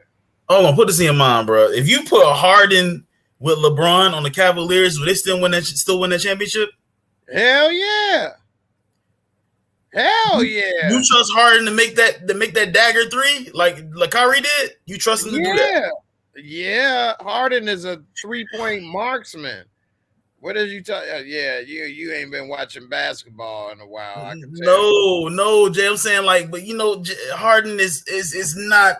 He chokes in the playoffs, man. I gotta see it. Maybe this is the year. No, see, that's how you gotta really look at basketball properly. So the reason he choke in the playoffs is because he has worked his ass off all year round. He's 6'4", and in the playoffs they game plan around suffocating him. So he gets wore out. But if he was with a LeBron, it's not that the pressure's too much and he chokes. It's that he's wore out and he can't do it anymore. So that's the difference. It's not that the pressure or the playoffs are too much for him and he doesn't rise to the occasion. It's that he's wore out. Look at what he's done ever since he was a starter in Houston. His first 3 years in OKC, he came off the bench. And he actually won 6th Man of the Year his last year in OKC. Remember, they went to the finals in OKC his 3rd year with Westbrook and KD before. And he was only in the 3rd year of the NBA. That's before he became James Harden. So his first year, he had 9 points, 12. Then he averaged 16.8 points a game off the bench. And that was starting 2 games.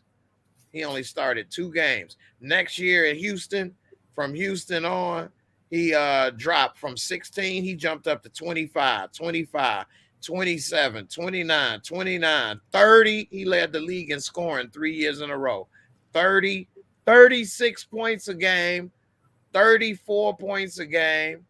Then he got traded from Houston. And last year, he averaged 24.5, 24.8 in Houston and 24.6 in Brooklyn. And if you look at his assists, he went from 3 to then 5.8, 6, 7, 7.5. Led the league in assists, 11.2, 8, 7.5, 7.5. Last year with Brooklyn, he averaged 10.8 assists. He averaged more assists than Kyrie last year. And if you look at his 3-point percentage, he shot 35%, 36, 36. He shoot 10, 13, 12 threes a game. And then last year with Brooklyn, he shot 36%, which is damn near his highest of his career. It matches his highest of his career with KD. So, yeah, Harden is a beast. And if you look at what he do in the playoffs, he doesn't collapse. It's just that he gets wore out. So if you look, he has 7, 13, 16 with OKC. He averaged 25 a game in Houston. He went up to 26, 26, 27, 26, 28, 28, 31 points a game in the playoffs, 29 points a game in the playoffs. And then last year with Brooklyn in 9 games and he got hurt, he averaged 20 points a game and 8 assists. So, yeah, Harden is a beast, man.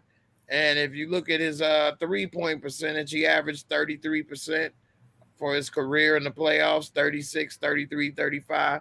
So, yeah, if I show Kyrie numbers, it ain't nowhere near what Harden has done. Not even close. I mean, Kyrie ain't a bum, but he went from 18 points, 22, 20, 21, 19. Then he went up to 25, 24, 23, 27, but that was only in 20 games. And that was with no KD on the team. Yeah, y'all saying all this, then I understand what you're saying, but then y'all better hope James Harden stay healthy then. Because if he go down, it's a wrap. That's for both of them. That's true, because Kyrie ain't never played a full season his whole career.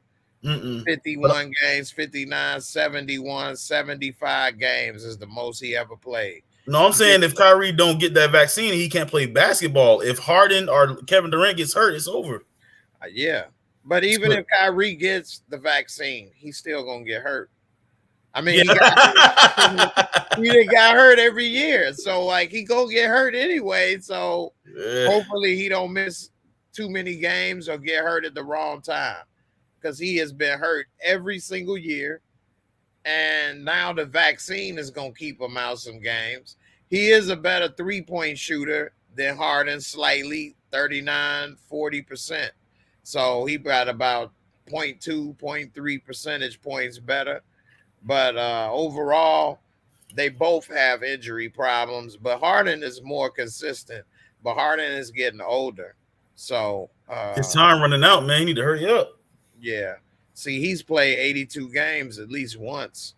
80, and he played 81, 82, 81. 3 years in a row, he only missed 2 games. Then 72, 78, 68. So, yeah, they both need to not get injured. That's a fact for them to make it. But, yeah, I definitely think. Brillo say, will they cut Kyrie? That's what I'm saying. They will cut him, but I do think they may try to trade him. They already tried, actually. But Kevin Durant vetoed the trade. Now, it's only so much that I think he's going to be able to do. Kevin Durant may try to say it as if, you trade him, then I won't re-sign type stuff. But do you want to win or not? Like, we trying to help your ass win, and you trying to have friends and sleepovers. Like, which one is it? Because they talk about his legacy too. Durant can Durant do it without Steph Curry? You know what I'm saying? So Durant, you need to be trying to prove everybody wrong. I'm not saying I'm saying F everybody. Everybody opinions don't matter. But at the same time, like, that's what they saying in your legacy, that you need a Steph and Clay. Just saying, and Steve Kerr. So wait, they need a Steph and Clay. No, I'm saying Durant. Like, I'm saying he was saying that if Kyrie leaves, then whatever they say, he's not gonna, you know what I'm saying, like you just said. But then the coach was telling him that we're trying to get you a championship and we're trying to help your legacy, because people are already talking. People are already like, yo, you had to go all the way to Golden State to a super team just to win. Aren't you supposed to be one of the best scorers of all time? Yeah. So he needs to win one more to convince me. That's just me, because the Warriors team, bro, was putting up 30. They was winning about 30, 40 better a game, bro. Them 2 years. It was insane. Yeah, I mean, as far as KD, I'm going to still give him his credit as one of the top players in the league. But I'm going to take away a little off his legacy for joining the Warriors and winning. Especially when he had them down, I think I can't remember, 3-1 in the playoffs with Westbrook, and then they came back and won. And instead, you're talking about what was the Heat versus the Thunder? Yeah. No, I'm talking about the Thunder versus the Warriors in the Western Conference Finals. Yeah, okay, I'm tripping. Okay, I'm bugging. Yeah, and they could have eliminated them, but they didn't close the deal. Now, Westbrook is not a great shooter as a point guard. And I know he probably got frustrated with some things Westbrook did, but Westbrook wants to win. He got that dog in him. And I mean, I don't know their relationship, and I ain't met Westbrook, so I don't know. But I think that he should have stayed and tried to make it work, unless you just didn't like living in OKC. That's understandable. You're right. I can't say nothing on that,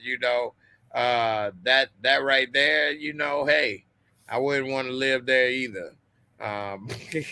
No hate on OKC people, but it just seemed boring and in the middle of nowhere. So that's the case. So but anyway, we'll see what KD could do. Even if he win in Brooklyn, he still had to have James Harden and Kyrie and Blake Griffin and Aldridge. Even though Blake and Aldridge and Millsap ain't what they used to be, you damn near got another damn near super team in a way. Yeah. You know, just Kyrie. I mean, yeah, just Kyrie, Harden, and KD.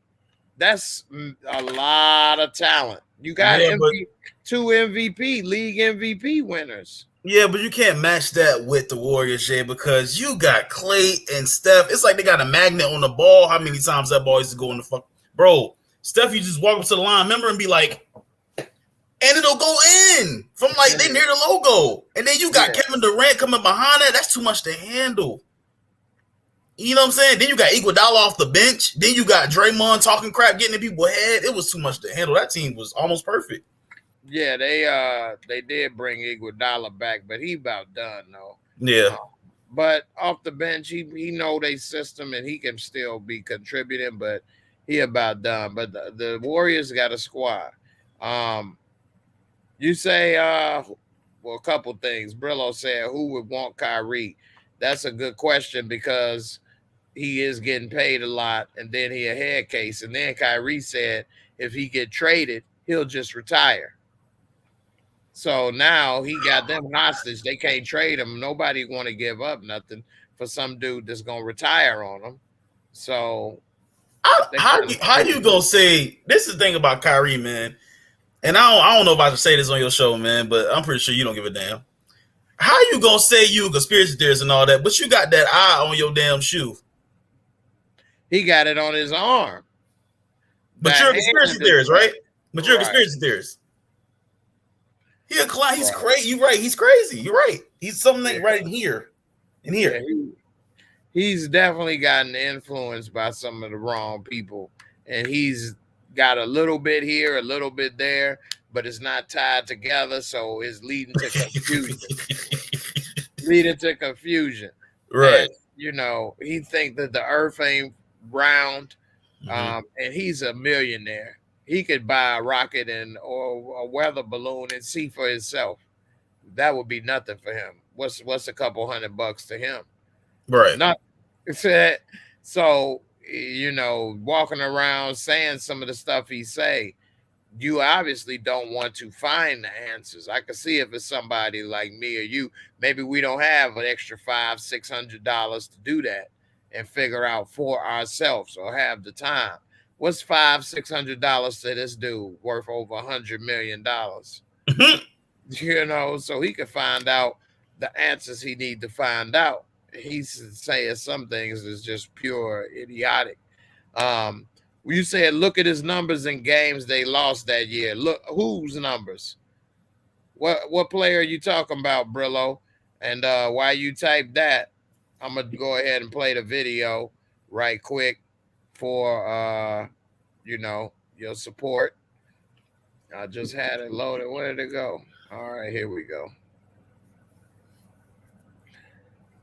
Appreciate y'all, man. Everybody, thanks for you know, coming through. Make sure y'all bang that like button. And every time you all, you know, support with the super chat, I got a video clip for you. So here go one right here.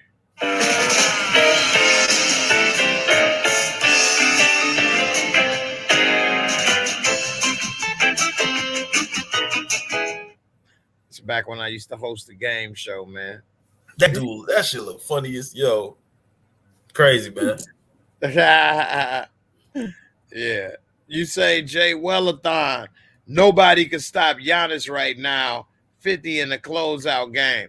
Giannis a beast, but that was against the Suns, which the Suns is not going to make it. If they wouldn't have beat the Lakers last year if the Lakers was healthy.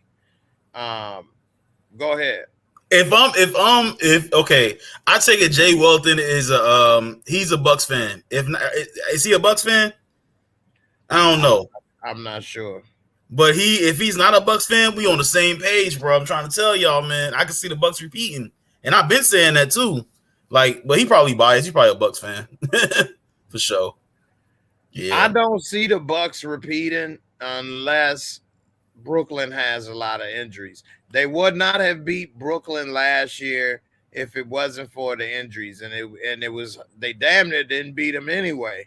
I said, and I like to keep calling this out.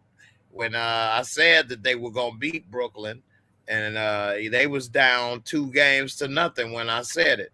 But I was saying that not because they're more talented, but because Brooklyn had more injuries to key players. And it's only so much KD can do. He's not a LeBron type facilitator. He's going to try to beat you by himself scoring, which he tried to, dropping 40 and all that. But as you saw at the end, he was wore out, shot an air ball. It's only so much you can do when you try to do it all by yourself. Right. So if the Bucks are healthy, I do not see. I mean, the Nets are healthy. I don't see the Bucks repeating. So you said Golden State versus OKC when he was down 3-1. Oh, okay. You talking about KD stats? Jay Wellathon, he said you right. He from Milwaukee. So ain't nothing wrong with that. You a hometown man. I root for all Chicago teams. So I root for the I root for the sorry ass Eagles too. Right. What about the Sixers though? And Ben Simmons? What's up with them? If they go, I might mess with them if they go. I'm not really a hardcore Sixers guy. I ain't gonna sit here and lie to you, man. But Sixers, man. We just ever since AI, bro, just been bad luck. Like that ball that and I sat there and told somebody that year. I was like, that series between Toronto and the Sixers is very pivotal. Whoever went, I'd be drunk just talking all kind of crazy. I'd be like, this stuff is connecting. It's weird. But whoever won that series between the Raptors and the Sixers was gonna win the finals. And what happened? I swear to God, I said that. Yeah, man. And then it was game 7, and the ball went boing, boing. You see what I'm saying? Like, remember Kawhi did that corner fadeaway? Yeah. And it was like boing, boing. I was like, Sixers are cursed, bro. There's no way in hell it did 3 bounces. That was a great game. Yeah. They were the 2 best teams left in the East, though.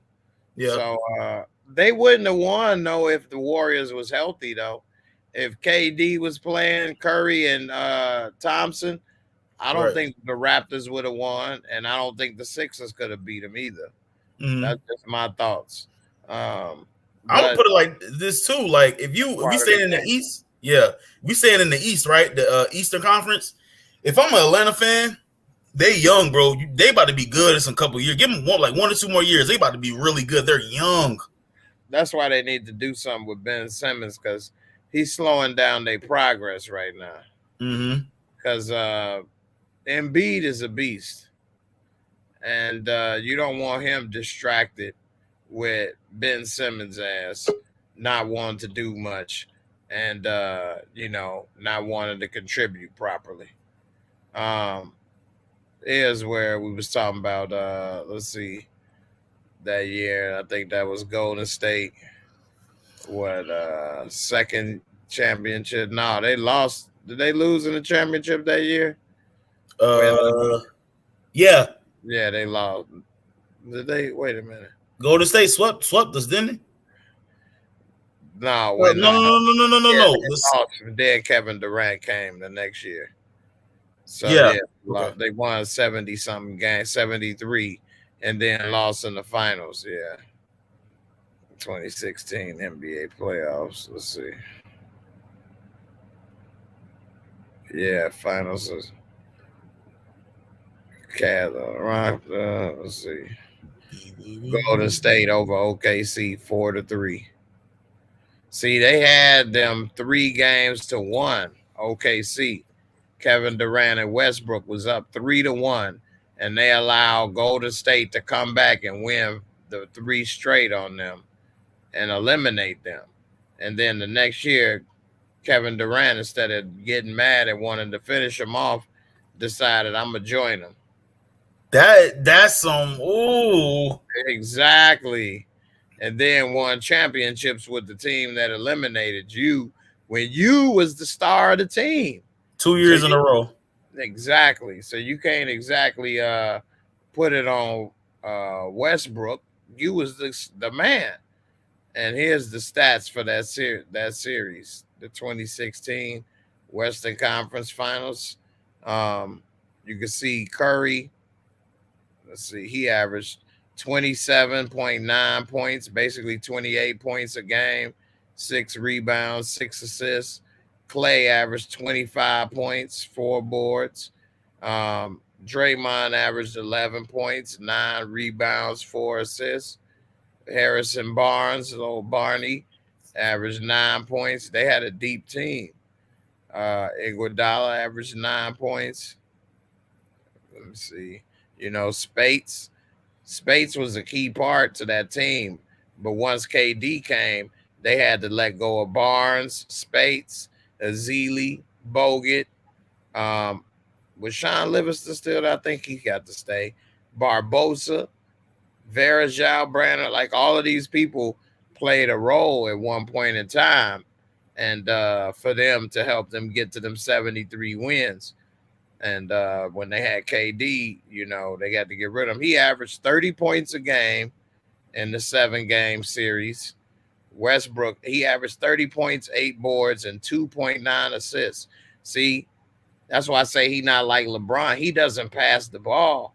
He'll try to outscore you by himself, which is why I knew Brooklyn wouldn't make it if he was the only guy left, because he's not going to get his teammates involved.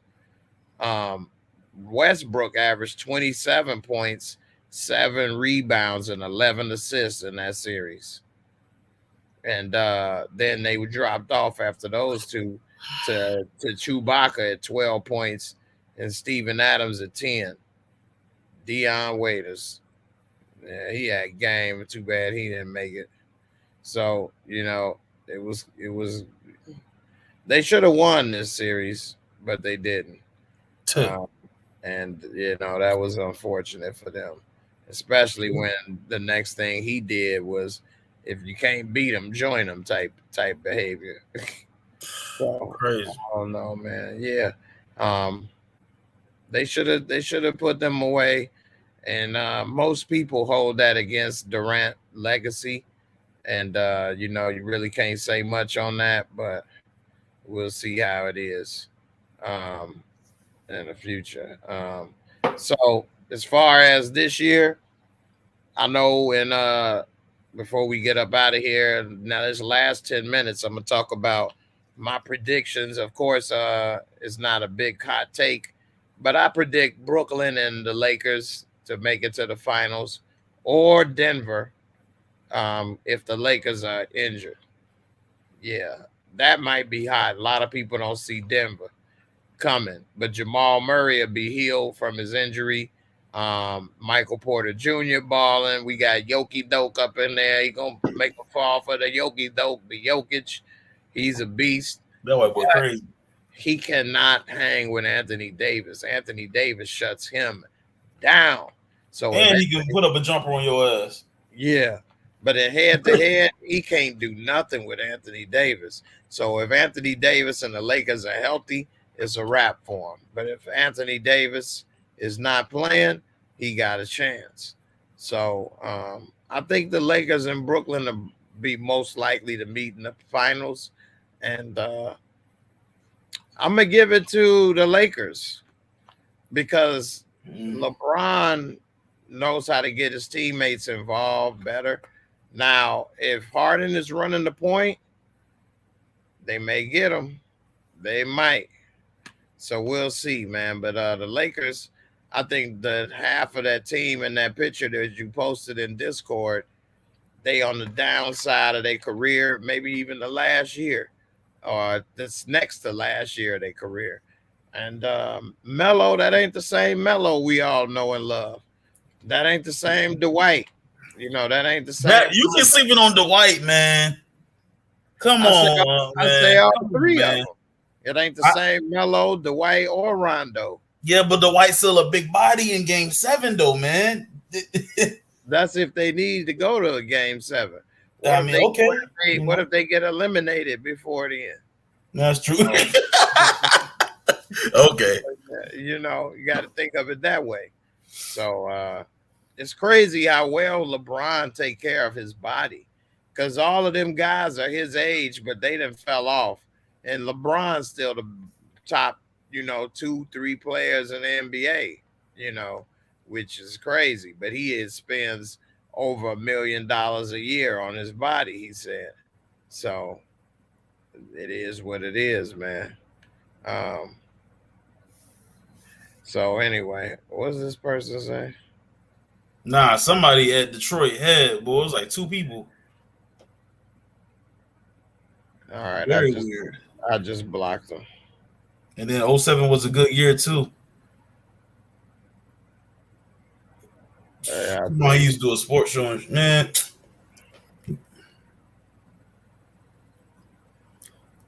I wasn't even looking at that. So Brillo said nobody will beat a healthy Warriors. I don't know about that, man. The league has changed a lot from then. The league has changed a lot. Draymond Green, I don't think is the same. He getting older. And if he had to go up against Anthony Davis, LeBron, and all of them, I think that's a bad matchup for them. Mm-hmm. Because if you put LeBron on Clay, you put Anthony Davis on Dre, and you got Westbrook on Curry, that's a hell of a matchup problem. And then you still got Dwight Howard coming in and out, and all these players, they are still good players, so we'll see how it go, man. But hey, man, I appreciate you for coming on up as always. Yes, sir. And fly Eagles fly. Definitely you got to keep your team keep up with your team. I ain't gonna hate on that. Even though I told y'all we can look at the tape, you can go back to week 1. I told you the Eagles, you said they gonna go 4-0. I said that ain't about to happen, man. He said they old, man. Hey, look here, man. They old, man. All right. That empire is over, man. The Bears, I thought may be okay. I said Justin Fields won't start till around the 5th game. It ended up being the 4th game. And I expect him to make mistakes and not do too much, have some flashes of greatness and, have some flashes of not so greatness. But he learning. So we'll see. I didn't expect to go to the Super Bowl or win much this year. So we'll see what happens with him. To be honest, we're going to have a brand new champion this year. It ain't going to be neither the Chiefs or the Buccaneers, bro. It's going to be somebody brand new and young. For real. I don't know about that one. That would be interesting. I don't see it yet. I mean, because the Bucs and Chiefs, neither one of them look scary. Well, as of now, even though it's only been 4 games, right? The Cowboys and the Cardinals looking good right now. Oh, I'm going for I'm going for the Cardinals so hard, bro. Definitely going for the Cardinals if that happened. I know you heard him to say the Cowboys. I knew you wasn't gonna say that. No. Man, Dak is playing ball, bro. I can't, bro. It's scary how much I hate the Cowboys, man. It's scary, or the Cowgirls. I'm sorry, but the Cardinals, man. The Cardinals are they're bro. And then they talking about the Bengals let go of AJ Green, talking about he lost a step. It don't look like it to me. AJ Green is bruh. Some people don't. I don't know. These GMs be retarded, bro. Right. I mean, AJ Green probably wasn't putting his all into it because he wanted to get the hell out of there. Common sense, right? Yeah. Right. I remember Vince Carter was doing that with the Raptors. He wasn't hardly doing nothing. And then once they traded him, he was back to dropping 25, 26 a game with the Nets. So, sometimes that's the only leverage a player got is to play like crap. And they like, man, forget it, man. Let's try to get rid of this crappy player. And, he went to the Mavericks and won a championship. Yep. Yeah, definitely. Jay Wellington said, don't sleep on the Cardinals. Yeah, I'm not. Yeah. Kyler Murray ain't no joke, man. When we was talking about top quarterbacks, I think in the first episode, I remember bringing him up. And, he's balling. So I'm looking forward to seeing both football and basketball season and how it plays out. So um, we'll see. I'm a LeBron fan. I know he's gonna be there at the end. It's just like being a Brady fan. You know Brady gonna be there at the end. You know LeBron. You know what I'm saying? Like it's easy on us fans. You know LeBron gonna always be there. But as far as like seeing something different, man, like I said, if you're a Hawks fan, bro, y'all gonna be straight, bro. Y'all gonna be good for a while. They are young, bro. What Trae Young ain't number what 21, 22? 20? Yeah. Trae Young got game, boy. Bruh. Speaking of Trae Young, I got his rookie card. So definitely trying to. Some of his rookie cards is already like $300, $400, $500 and more. Mm-hmm. So definitely try to get some and make that money, y'all. Some dudes is making millions and hundreds of thousands off of sports cards and memorabilia. So check it out, man. Make that money, definitely. We get ready to wrap this up, man. Detroit say stop it, Jay Cowgirl not beating Green Bay. Oh no. I ain't say they was, but they may not have to play each other. I mean, but which team, if you depend on the matchups.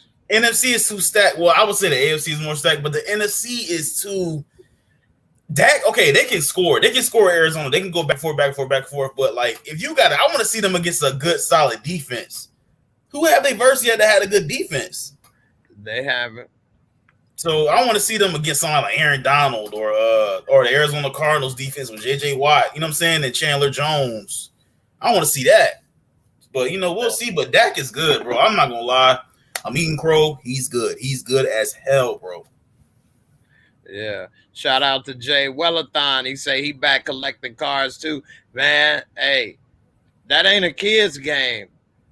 Collecting cards is a business, a side hustle. If you're making money, if you like to gamble, it's a way to gamble on the players you think might be a star. You get them cards. Next thing you know, you got cards worth hundreds of dollars or thousands of dollars or more. Definitely check out Real Sports on HBO, where they had the episode about card collecting. And they had a dude that was 20 years old worth about $5 million collecting sport cards. So you can't beat that. I wish Young Slim would come on the show and talk about the Eagles. He's saying we could have the top three top 10 picks. So I'm gonna say this, bro. I would take all that shit and stack it into our defense. You understand what I'm saying? Because I wouldn't draft the quarterback. I would give Jalen Hurts one more year. I can't believe I'm actually fucking saying that shit. But I would give him one more year.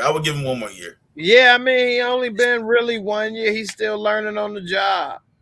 Yeah, but we from the city, Jay, and city people are impatient as hell. That's true. I mean, hey, man, it is what it is. I mean, they threw away Trubisky, right?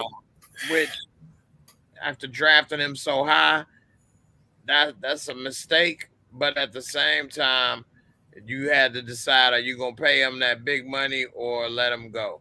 And then they saw Justin Fields was on the board as somebody they could possibly get.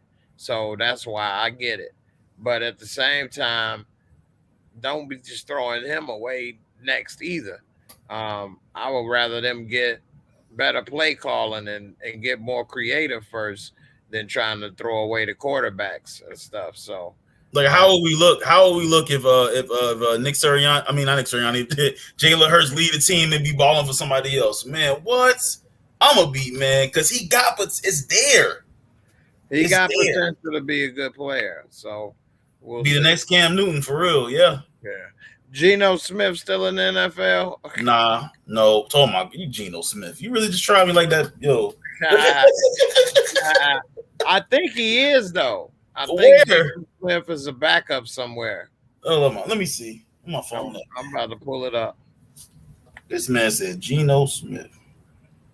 Yeah, I don't know what made me think of Geno, but just the fact that he's still in the NFL collecting checks somewhere. It's crazy. Cam still ain't got no job. Yeah, that's messed up. But it's because of how, you know, a lot of the other stuff he got going on with the vax and his what you call it. Geno Smith played for the Seahawks, man. Really? Yep, he back up Russell Wilson. Yeah, he's there. What 2020? So he's there right now.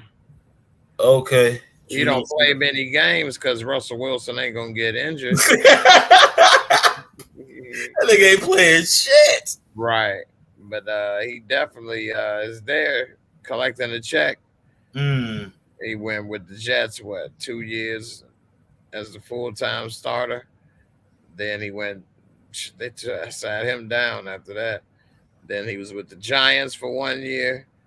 The Chargers. He didn't even play in 2019 at all, but he was back last year in 2020. So yeah, Geno Smith 55%, 59. He got up to 64, but that was only in one game. 57, 58, 25. He threw 80%, but that was one game, 4 for 5. So that ain't really nothing. If I come on next Tuesday, we should do the biggest draft flops, top 10 or some shit like that. Yeah, that would be a good one. I mean, Geno Smith, he threw 3,000 yards, but he threw 12 touchdowns and 21 interceptions.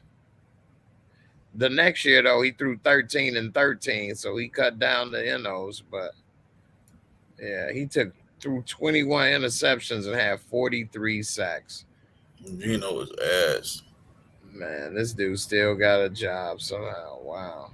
He's sitting on the bench watching where he get free game tickets and he get a paycheck. Right. He watching like everybody else. Geno Smith. Well, we'll see. Besides him, what happens with the rest of the season? It is shocking that he's still playing. I'm shocked as well. So yeah, Larry Jones was saying he played for Seattle. So yeah, Tim Couch, Ryan Leaf, those were some busts right there in the draft as well. Ryan Leaf might be the biggest bust of all time because people was thinking about at the time Ryan Leaf or Peyton Manning. Peyton Manning, Ryan Leaf, man, that was going on all day long. They were really considering that. And so you would consider possibly a better prospect or as good as Peyton Manning. And I know you're trying. Yeah. Go ahead. I know you're trying to get out of here, man. But Peyton Manning, man, is one of the greatest regular season quarterbacks of all time. basically, because that second Super Bowl he got to Denver, that defensive line was amazing, dog. It was like, whoa. You see what I'm saying? Right. And then you remember he played the Saints in the Super Bowl. He threw the pick six. Yeah. So, I mean, then you got the Seattle Super Bowl. What the hell happened there?